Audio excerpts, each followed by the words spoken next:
Alright guys, I have a small problem. I don't know how you guys haven't been spamming me every single video, making an account for your dog to go comment on my video that I need to talk about JD Davison. I don't know how he slipped under my radar. I knew he was a McDonald's All-American. I saw like a snippet of his highlights. I went into his game. I don't know how we haven't talked about him yet. And if you haven't heard about JD Davison, then you're in for a treat. Let's get into it. The 11th overall recruit in the nation, McDonald's All-American, who is currently signed to the University of Alabama, might be one of the most athletic high schoolers I have ever seen. Although 3 inches shorter, he has the athleticism for his height that rivals Zion in the things that they can do. We're going to take a deeper dive into his game, and yes, we're going to enjoy all the dunks, but we really need to see how it translates and how practical it is for the college and NBA level.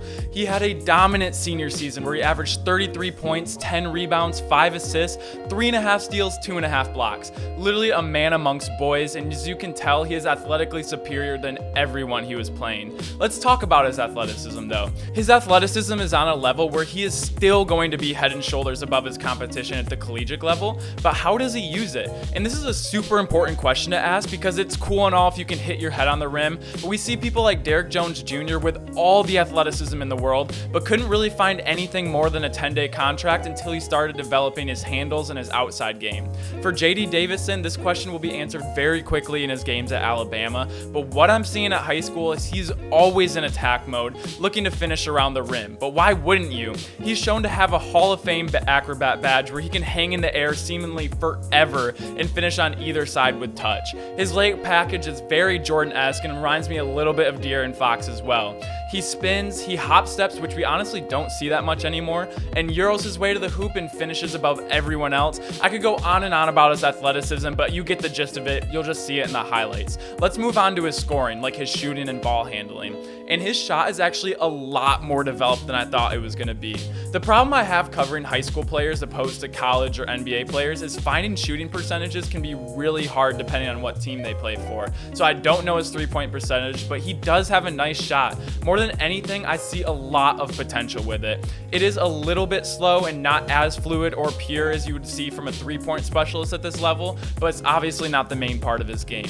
But this is what makes me so excited about him. If he's able to develop his shooting, it will open up his game so much. We see how much more dynamic Russell Westbrook is as a player when he's hitting his mid-range and three-point shots are falling and defenders can't sag off anymore. He is near impossible to guard and can get 40 points, it looks like, effortlessly. I saw a bit of everything too in his game. He was hitting three-pointers, fading away from mid-range, step-back threes, pull-ups, and even though I don't know how efficient these were, it might just be in the highlights, we can definitely see that there is potential for him to be able to space out the floor. And the way the defenders were playing him, they obviously respected it. I didn't know if this is like a bad on their part at the high school level, but they were definitely playing him out pretty far. So overall, I was thrilled to see where he is at the shot, and obviously a very elite driver and finisher. I hope he puts almost all of his attention on his outside shooting because sky is the limit for this 6'3" point guard offensively if he can get that going.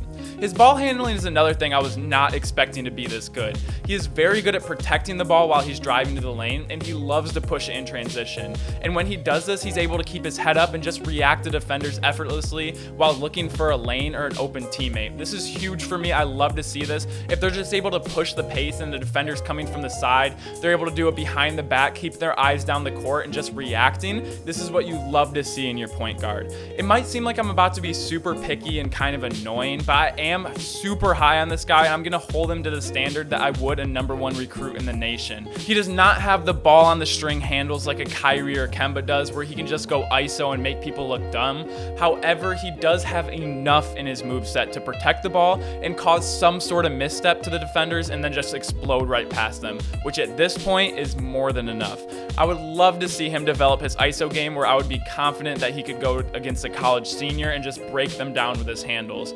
But he is so gifted and in control of his body. He uses it to protect the ball, and when I'm looking at his highlights and watching some of his games, I don't even see where he comes close to getting stripped. So I was super excited to see this.